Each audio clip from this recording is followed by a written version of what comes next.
Hi, I'm Richard Karn, and you may have seen me on TV talking about the world's #1 expandable garden hose. Well, the brand new Pocket Hose Copperhead with Pocket Pivot is here, and it's a total game changer. Old-fashioned hoses get kinks and creases at the spigot, but the Copperhead's Pocket Pivot swivels 360 degrees for full water flow and freedom to water with ease all around your home. When you're all done, this rust-proof anti-burst hose shrinks back down to pocket size for effortless handling and tidy storage. Plus, your super light and ultra-durable Pocket Hose Copperhead is backed with a 10-year warranty. What could be better than that? I'll tell you what, an exciting radio-exclusive offer just for you. For a limited time, you can get a free Pocket Pivot and their 10-pattern sprayer with the purchase of any size Copperhead hose. Just text WATER to 64,000. That's WATER to 64,000 for your 2 free gifts with purchase. WATER to 64,000. By texting 64,000, you agree to receive recurring automated marketing messages from Pocket Hose. Message and data rates may apply. No purchase required. Terms apply. Available at pockethose.com/terms.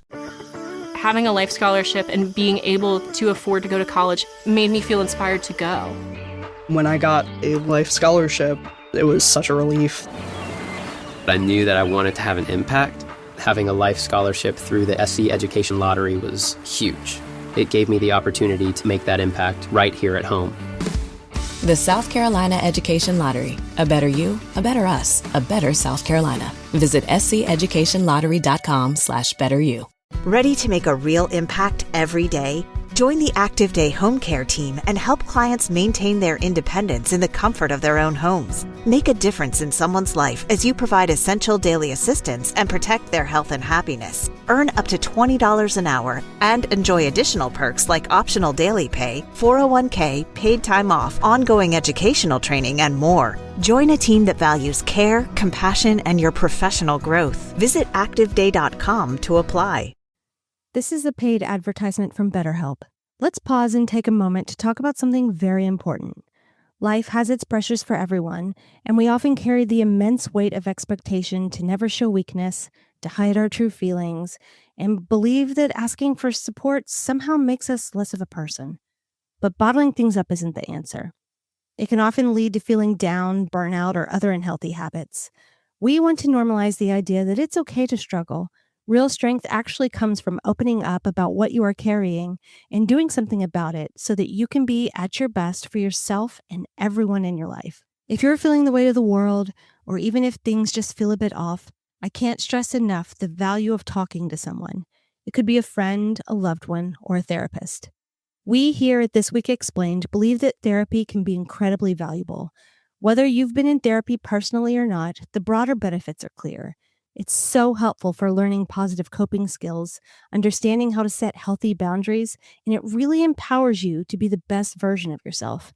And it's so important to remember that therapy isn't just for those who've experienced combat or major trauma. It's a tool for anyone looking to improve their mental well-being and navigate life's challenges. That's why we're thrilled to talk about BetterHelp. With over 5,000 therapists in the UK, BetterHelp is the world's largest online therapy platform, having served over 5 million people globally. And it clearly resonates with users, boasting an App Store rating of 4.9 out of 5 stars based on over 1.7 million client reviews. It's also incredibly convenient. You can connect with a therapist at the click of a button, helping you fit therapy into your busy schedule. And you can even switch therapists at any time if you feel it's not the right fit. And here's something special for our listeners. As the largest online therapy provider in the world, BetterHelp is offering our listeners 10% off their first month. What are you waiting for? Talk it out with BetterHelp. Once again, our listeners get 10% off their first month by going to betterhelp.com/thisweek. That's BetterHelp.com/thisweek.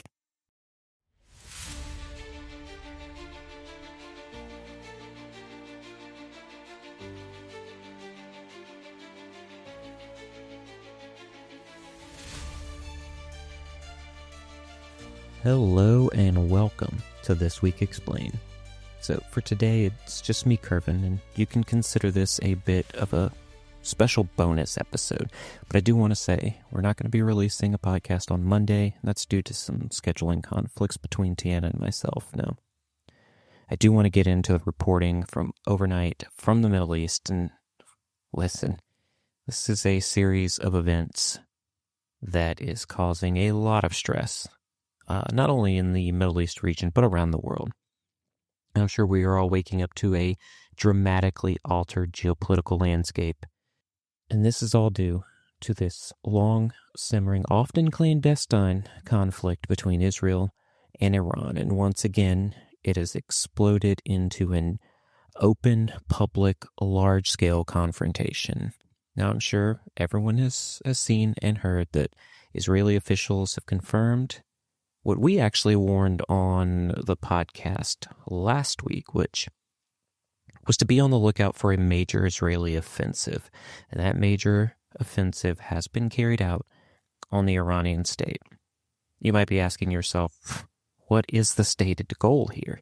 Well, according to Israel, the stated goal is to cripple Iran's nuclear program along with its strategic missile and air defense capabilities. We are talking about a significant military operation, and Israel has called this operation Operation Rising Lion. So, let's break down what we know so far. So first of all, the scale of this attack is truly unprecedented. This wasn't just a surgical strike. It was a broad, multifaceted assault.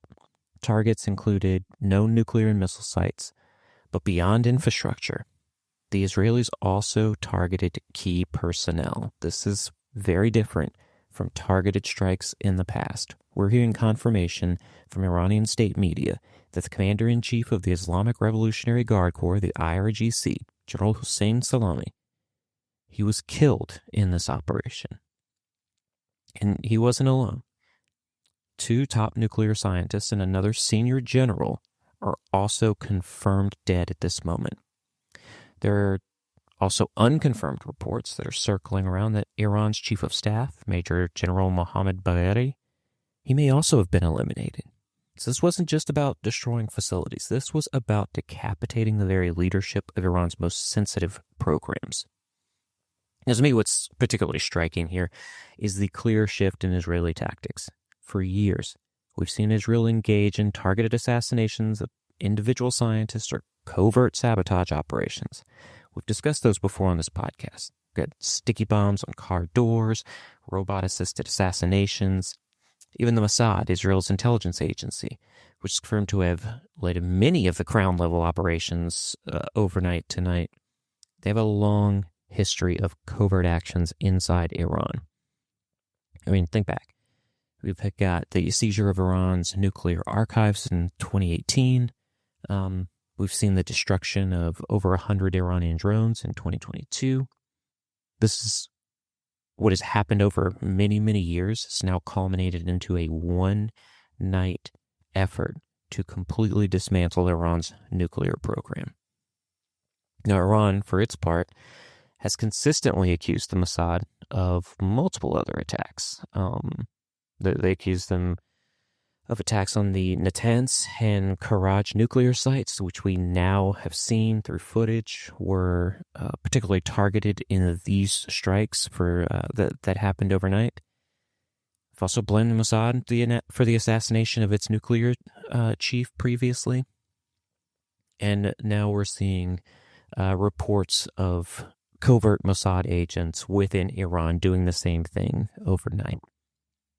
Now, that historical context is great, and we need to have that when we're having these discussions, but look, what happened now is completely different from what's happened over the last few years. This is overt, this is broad, and it's aimed at leadership in mass.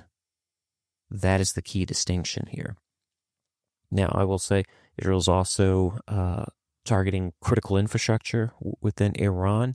I know we're particularly talking about nuclear facilities, but ballistic missile facilities, air defense sites, things like that are being targeted as well. Now, I'm sure everyone listening, you're probably wondering, what's the justification here? A unilateral decision to strike Iran. And Israeli Prime Minister Benjamin Netanyahu stated that Iran has taken, quote, steps that it has never taken before, steps to weaponize this enriched uranium, end quote. He claims Iran is rapidly producing a massive stockpile of ballistic missiles, and that if it's not stopped, Iran could produce a nuclear weapon in a very, short period of time. Benjamin Netanyahu, through Israeli intelligence, believes that it's possible for Iran to produce a nuclear weapon, within just a matter of months. Now, an Israeli Defense Force official kind of echoed this same sentiment. He said they had recent intelligence that Iran was, quote, racing for a nuclear bomb, and they were in a, quote, strategic window of opportunity, end quote, to act.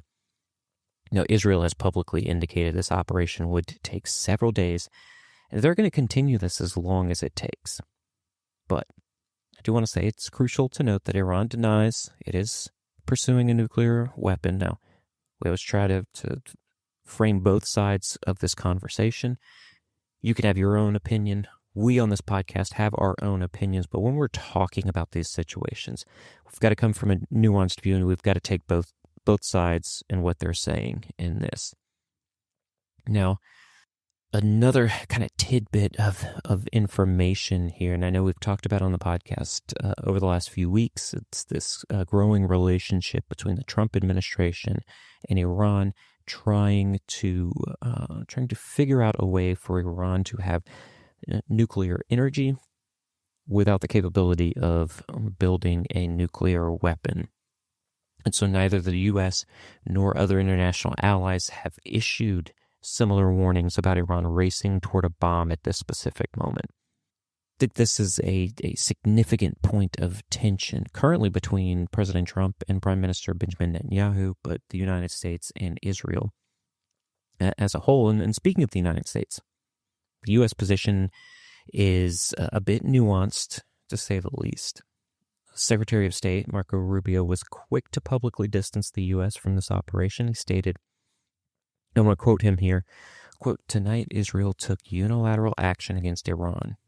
We are not involved in strikes against Iran, and our top priority is protecting American forces in the region," end quote.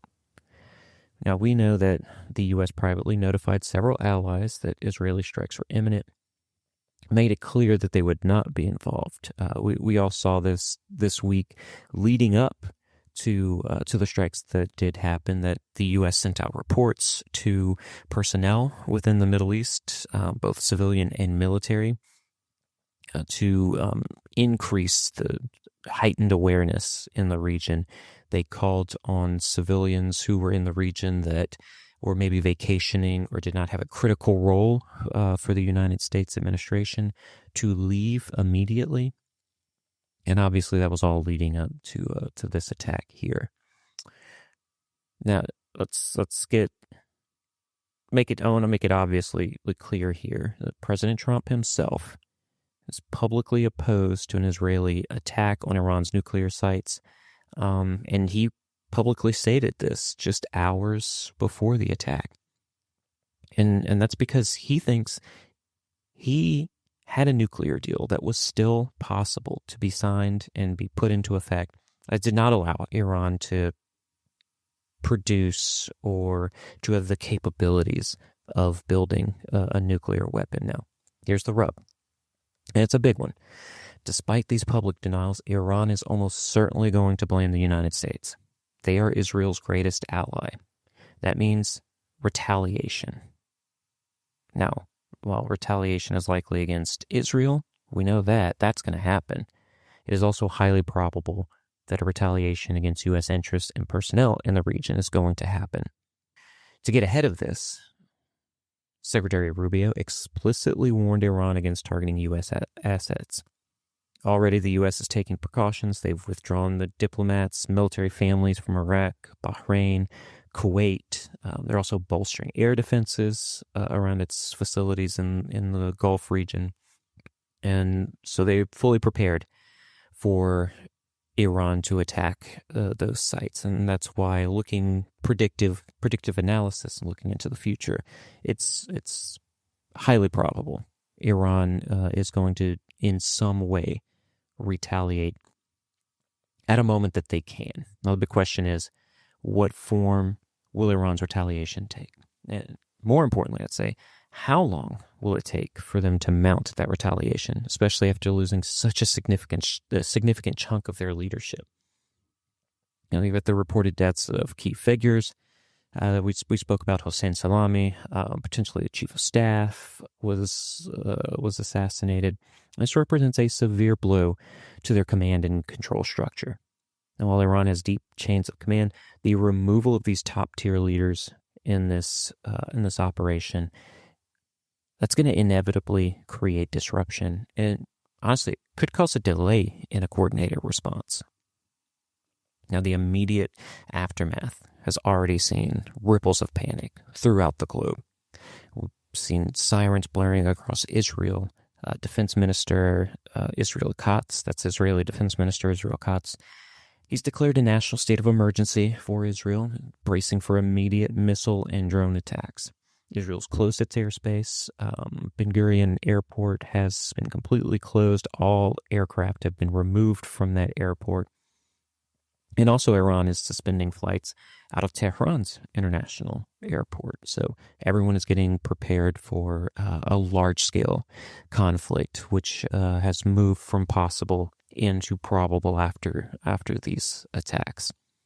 Now, this direct large-scale confrontation pushes the long-simmering Cold War, Gray War conflict to a new dangerous level. The risk of a full-blown regional war involving major military powers is now significantly elevated. And on the diplomatic front, any prospect of a U.S.-Iran nuclear deal, we were supposed to see a 6th round of talks scheduled for Sunday. Had we put out a podcast on Monday, those would have been some of the talking points that we had. But now that seems to be completely wiped out by these strikes by Israel. Now, looking ahead, what are we looking at? In the next coming hours, next few days, that's going to be critical to keep an eye on. What does Iran do? So we're going to be watching for Iran's response. Once the morning hits, we get more reporting out of this. We're going to assess the full extent of the damage inflicted. We're going to analyze how quickly Iran can regroup after such a devastating blow to its leadership. So stick with us. Over the next few weeks, this is going to be pushed to the top of our talking points. You're going to hear about it each week as this conflict continues to escalate. But I wanted to get something out right now, just because we had been, Tiana and I had been tracking this for a while. Between each other, we have talked about this through text messaging, that this was something that we needed to get out and get to the listeners, just so you know what's going on, you know the possible effects that this is going to have. We're already seeing oil prices shoot up. It's going to affect economies worldwide.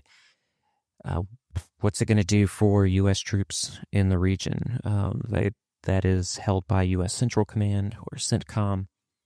They're going to do something, and especially if Iran does carry out a strike on U.S. personnel, that is going to bring in CENTCOM forces on an attack on Iran, or help Israel in their attack. So does Iran push the United States to get involved in these efforts? That's something to keep an eye on. So we're going to continue to monitor this rapidly developing situation. For now, that's all for this urgent update on This Week Explained. As I said, I'm Kervin.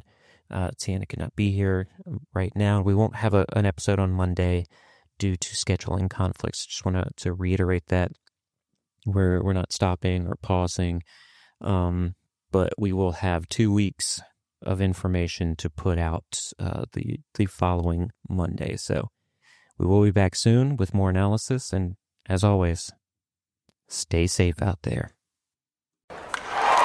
Breaking news from the stadium tonight as an anonymous fan foot the bill for 55,000 hot dogs, bringing that sweet tubed meat to everyone in attendance. Free dogs! Yeah! 55,000 hot dogs? What does that even cost? While the identity of this Frankfurter philanthropist remains anonymous, their all-beefy generosity will go down in history. The new Mega Millions. More to win means more to give. How you spend it is up to you. Yeah! For game odds and details, visit SCEducationLottery.com.